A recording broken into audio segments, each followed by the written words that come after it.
Secunderabad రేతి file bus stop లో ప్రజా సంఘాలు ఆందోళనకు దిగాయి. ఆపరేషన్ కగార్ను నిరసిస్తూ చిలకలగూడ సర్కిల్ దగ్గర రోడ్డుపై బైఠాయించి నిరసన చేపట్టారు ప్రజా సంఘాల నేతలు. బూటకపు ఎన్కౌంటర్లను తక్షణమే ఆపాలని డిమాండ్ చేస్తున్నారు. రాజ్యాంగం ప్రకారం మనిషికి జీవించే హక్కును ఇవ్వాలని, మావోయిస్టులతో శాంతి చర్చలు జరపాలని ప్రజా సంఘాలు కోరుతున్నాయి. కేంద్ర హోంమంత్రి అమిత్ షాను కేబినెట్ నుంచి బర్తరఫ్ చేయాలని డిమాండ్ చేస్తూ ధర్నాకు దిగారు ప్రజా సంఘాల నేతలు. ఇక ఇదే అంశానికి సంబంధించి మరింత సమాచారం అందించడానికి మా హైదరాబాద్ బ్యూరో చీఫ్ రమణ ఫోన్లో సిద్ధంగా ఉన్నారు. రమణ, ఆపరేషన్ కగార్ కు వ్యతిరేకంగా ఈ సికింద్రాబాద్ రేతి ఫైల్ బస్ స్టాప్ తో పాటు చిలకలగూడ జంక్షన్ అవుతుంది, సర్కిల్ అవుతుంది. ఆ సర్కిల్ దగ్గర ప్రజా సంఘాలంతా కలిసి భారీ ఆందోళన కార్యక్రమం నిర్వహించారు. అంతా కూడా అక్కడ రాస్తా రోకో ధర్నా నిర్వహించారు. అంటే ప్రధానంగా ఈ ఆపరేషన్ కగార్ అనేది ఖచ్చితంగా ఇది చాలా చట్ట వ్యతిరేకమైన కార్యక్రమం అనేటువంటి ఆరోపణ చేస్తూ వచ్చారు. ప్రతి ఒక్కరికి రాజ్యాంగ ప్రకారం ప్రతి ఒక్కరికి జీవించే హక్కు ఉంటుంది. అలాంటి జీవించే హక్కును కూడా కాల్చి అత్యంత దారుణంగా కిరాతకంగా ఈ ఆపరేషన్ ద్వారా మావోయిస్టులను అంటే చంపేయడం అనేది చాలా దారుణమైన సంఘటనగానే వారు చెప్తున్న పరిస్థితి ఉంది.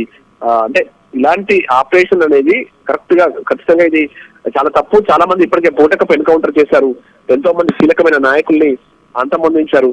అంటే ఒక సిద్ధాంతాన్ని అంతమొందించే ప్రయత్నంలో భాగంగా ఈ కేంద్ర ప్రభుత్వం సంబంధించినటువంటి ప్రజలు చేస్తున్న నిర్ణయాలు అవన్నీ కూడా చాలా తప్పు అంటూ కూడా మీరు ఈ పెద్ద ఎత్తున నిరసనను కొనసాగించారు. ఖచ్చితంగా ఆపరేషన్ కగార్ను ఇప్పటికైనా నిలిపివేయాలి, లేదంటే మాత్రం తమ ఆందోళనను ఉధృతం చేస్తామంటూ కూడా వీరు డిమాండ్ చేసిన పరిస్థితి. దీంతో కాసేపు ఉద్రిక్త పరిస్థితులు ఏర్పడ్డాయి. తర్వాత ఏదైతే కేంద్ర హోంమంత్రిగా పనిచేస్తున్నటువంటి ప్రస్తుతం అమిత్ షాను కూడా బర్తరఫ్ చేయాలి. మొత్తం ఇదంతా కూడా బూటకపు ఎన్కౌంటర్లతో అడవులను కూడా జరగబడుతూ భయభ్రాంతులకు గురి చేస్తున్నారు, అమాయకుల ప్రాణాలు తీస్తున్నారంటూ కూడా ఈ ప్రజా సంఘాలకు సంబంధించిన నాయకులంతా కూడా పెద్ద ఎత్తున ఈ ఆందోళన చేస్తుండడంతో కొంత ఉద్రిక్త పరిస్థితులు ఏర్పడ్డాయి. పోలీసులు మొత్తంగా రంగ ప్రవేశం చేసి వారందరినీ అడ్డుకునే ప్రయత్నం చేయడంతో అది కూడా కొంత ఉద్రిక్తలకు దారితీసింది. మొత్తంగా అందరినీ కూడా అరెస్ట్ చేసి చేతులు కూడా పోలీసు స్టేషన్కి తరలించారు. అంటే ఖచ్చితంగా వచ్చే రోజుల్లో ఈ ఆందోళనను కొనసాగిస్తాం. ప్రతి ఒక్కరికి మన రాజ్యాంగం ఇచ్చినటువంటి హక్కు ప్రకారం జీవించే హక్కు ఉంటుంది.